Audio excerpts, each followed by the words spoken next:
ತಾಲೂಕಿನ ಕೆಹೊಸಕೋಟೆ ಹೋಬಳಿ ಹುಸ್ಕೂರು ಗ್ರಾಮದ survey number 16ರಲ್ಲಿ ಸರ್ಕಾರದಿಂದ ಸುಮಾರು 20 ವರ್ಷದ ಹಿಂದೆ ಮಂಜೂರಾಗಿರುವ 2 ಎಕರೆ ಸ್ಮಶಾನ ಜಮೀನನ್ನು ಗ್ರಾಮದ ಕೆಲವು ವ್ಯಕ್ತಿಗಳು ಒತ್ತುವರಿ ಮಾಡಿಕೊಂಡಿದ್ದು, ಸಂಬಂಧಪಟ್ಟ ಕಂದಾಯ ಇಲಾಖೆಯ ಅಧಿಕಾರಿಗಳು ಒತ್ತುವರಿ ತೆರವುಗೊಳಿಸಿ ಸ್ಮಶಾನವನ್ನು ಸಾರ್ವಜನಿಕ ಉಪಯೋಗಕ್ಕೆ ಮುಕ್ತಗೊಳಿಸಿಕೊಡುವಂತೆ ಗ್ರಾಮದ ನಿವಾಸಿ ಶಿವಕುಮಾರ್ ಒತ್ತಾಯಿಸಿದರು. ಈ ಸಂಬಂಧ ಪತ್ರಿಕಾಗೋಷ್ಠಿಯಲ್ಲಿ ಮಾತನಾಡಿದ ಅವರು, ನಮ್ಮ ಗ್ರಾಮದ ಬಡವರು ಭೂರಹಿತ ಅನುಕೂಲಕ್ಕಾಗಿ ನಮ್ಮ ಗ್ರಾಮದ ಸರ್ವೆ ನಂಬರ್ 16ರಲ್ಲಿ 2 ಎಕರೆ ಪ್ರದೇಶವನ್ನು ಈ ಹಿಂದೆಯೇ ಸರ್ಕಾರವು ಮಂಜೂರು ಮಾಡಿ ಪಹಣಿ ಕೂಡ ಬಂದಿರುತ್ತದೆ. ಆದರೆ ಗ್ರಾಮದ ಕೆಲವರು ಈ ಜಾಗವನ್ನು ಒತ್ತುವರಿ ಮಾಡಿಕೊಂಡಿದ್ದಾರೆ.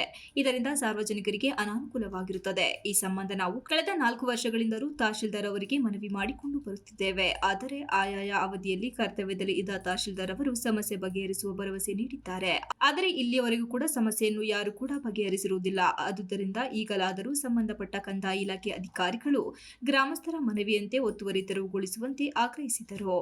ಹುಸ್ಕೂರು ಗ್ರಾಮದ ಮತ್ತೋರ್ವ ನಿವಾಸಿ ಕರುಣಾ ಮಾತನಾಡಿ, ನಮ್ಮ ಗ್ರಾಮದಲ್ಲಿ ನಮ್ಮ ಗ್ರಾಮದವರೇ ಆದ ಕೆಲವರು ಸ್ಮಶಾನಕ್ಕೆ ಮಂಜೂರು ಆಗಿರುವ 2 ಎಕರೆ ಪ್ರದೇಶವನ್ನು ಒತ್ತುವರಿ ಮಾಡಿಕೊಂಡಿದ್ದಾರೆ. ಅಲ್ಲದೆ ಇದೇ ಸರ್ವೆ ನಂಬರ್ 16ರಲ್ಲಿ ಒಟ್ಟು 7 ಎಕರೆ ಪ್ರದೇಶ ಸರ್ಕಾರಿ ಜಾಗವಾಗಿದ್ದು, ಇದರಲ್ಲಿ 2 ಎಕರೆ ಪ್ರದೇಶ ಸ್ಮಶಾನಕ್ಕೆ ಮಂಜೂರಾಗಿದೆ. ಸರ್ಕಾರವು ಸ್ಮಶಾನಕ್ಕೆ ಜಮೀನನ್ನು ಮಂಜೂರು ಮಾಡಿದ ಸಂದರ್ಭದಲ್ಲಿ ಆ ಸ್ಮಶಾನಕ್ಕೆ ರಸ್ತೆಯ ಸಂಪರ್ಕವನ್ನು ತೋರಿಸದೆ ಮಂಜೂರು ಮಾಡಿದೆ. ಈ ಸಂಬಂಧ ನಾವು ಈ ಹಿಂದೆ ತಹಶೀಲ್ದಾರ್ ಅವರಿಗೆ ಮನವಿ ಮಾಡಿದ ನಂತರ ಸ್ಮಶಾನಕ್ಕೆ ತೆರಳಲು ಇದೇ ಸರ್ಕಾರಿ ಜಾಗದಲ್ಲಿ ಮುಖ್ಯ ರಸ್ತೆಯಿಂದ 2 ಕಡೆ ಸಂಪರ್ಕ ಕಲ್ಪಿಸುವಂತೆ ರಸ್ತೆಯನ್ನು ನಕ್ಷೆ ಮಾಡಿ ತಾಲೂಕು ಸರ್ವೇಯರ್ ವರದಿ ನೀಡಿರುತ್ತಾರೆ. ಈ ಜಾಗವನ್ನು ಇಂದಿಗೂ ಕೂಡ ತೆರವುಗೊಳಿಸದೇ ಇರುವುದರಿಂದ ಸಾರ್ವಜನಿಕರಿಗೆ ಅನಾನುಕೂಲವಾಗಿದೆ.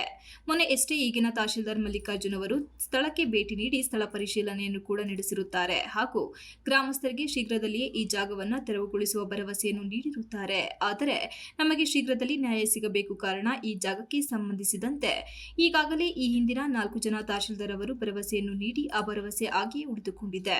ಆದುದರಿಂದ ಈಗಿನ ತಹಶೀಲ್ದಾರ್ ಅವರು ಈ ವಿಷಯವನ್ನು ಗಂಭೀರವಾಗಿ ಪರಿಗಣಿಸಿ ನಮಗೆ ನ್ಯಾಯವನ್ನು ದೊರಕಿಸಿಕೊಡಬೇಕು. ಇಲ್ಲದಿದ್ದರೆ ಈ ಬಗ್ಗೆ ನಾವು ಪ್ರತಿಭಟನೆಯನ್ನು ಮಾಡುತ್ತೇವೆ ಎಂದು ತಿಳಿಸಿದರು. ಪರಿಗಣಿಸಿ ಹಿಂದಿನಿಂದ ಬಂದ ತಹಶೀಲ್ದಾರ್ಗಳಲ್ಲಿ ಯಾರೇ ಆಗಲಿ ಇದನ್ನು ಈ 20 ವರ್ಷದ ಹಿಂದೆ ಸ್ಮಶಾನ ಜಾಗ ರಿಸರ್ವ್ ಮಾಡಿದ್ದಾರೆ. ಆದರೂ ಇದನ್ನು ಈಗ ಕಳೆದ 3-4 ವರ್ಷದಿಂದ ಸ್ಕೆಚ್ ಮಾಡಿ ಅದನ್ನು ತೋರಿಸಿದ್ದಾರೆ. ಆದರೂ ಕಂದಾಯ ಇಲಾಖೆಯವರು ಅದನ್ನು ಬಿಡಿಸದೆ ನಮಗೆ ಊರಿನ ಉಪಯೋಗಕ್ಕೆ ಸ್ಪಂದಿಸುತ್ತಿಲ್ಲ. ಹಾಗಾಗಿ ನಾವು ಈ ಪ್ರಯುಕ್ತ ಊರಿನ 4-5 ಜನ ಸೇರಿಕೊಂಡು ಇದನ್ನು ನಮಗೆ ಕಂದಾಯ ಇಲಾಖೆಯ ಗಮನಕ್ಕೆ ತಂದು ನಮಗೆ ನ್ಯಾಯ ಕೊಡಿಸಬೇಕಾಗಿ ಕೇಳಿಕೊಳ್ಳುತ್ತಿದ್ದೇವೆ. ಅದರ ಹೊರತು ಯಾವುದೇ ಕೆಲಸ ಕಾರ್ಯಗಳನ್ನು ನಡೆಸ್ತಾ ಇಲ್ಲ. ಅದಕ್ಕಾಗಿ ತಹಸೀಲ್ದಾರ್ ಅವರು ಒಂದು ಖುದ್ದಾಗಿ ಮೊನ್ನೆನೂ ಬಂದು ಹೋದ್ರು ನಕ್ಷೆಯನ್ನು ನೋಡಿದ್ದಾರೆ. ಆದರೂ ಯಾವುದೇ ಮಾಹಿತಿ ಕೊಡದಲ್ಲೇ ಹೋಗಿದ್ದಾರೆ. ಬಿಡಿಸ್ಕೊಡ್ತೀವಿ ಅಂತ ಹೇಳ್ತಾ ಇದ್ದಾರೆ ಹೊರತು ಆಶ್ವಾಸನೆ ಕೊಡ್ತಾ ಇದ್ದಾರೆ ಹೊರತು ಯಾವುದೇ ಥರ ಬೆಂಬಲ ಕೊಡ್ತಾ ಇಲ್ಲ. ಅದಕ್ಕಾಗಿ ತಕ್ಷಣ ಇದನ್ನು ಮಾಹಿತಿ ತಗೊಂಡು ಬಿಡಿಸಿಕೊಡಬೇಕಾಗಿ ತಮ್ಮಲ್ಲಿ ಹೇಳಿದ್ವಿ. ಅಕಸ್ಮಾತ್ ಇವರು ಯಾವುದೇ ಕಾರಣಕ್ಕೂ ಬಿಡಿಸಿಕೊಡದಿದ್ದರೆ ಉಗ್ರ ಹೋರಾಟ ಮಾಡಬೇಕಾಗುತ್ತದೆ. ಪತ್ರಿಕಾಗೋಷ್ಠಿಯಲ್ಲಿ ಗ್ರಾಮಸ್ಥರಾದ ಕರುಣಾ, Shivakumar, Paramesh,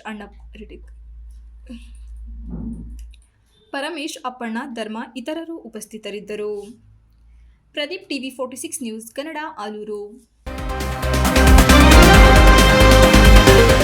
You are watching TV 46 News Kannada.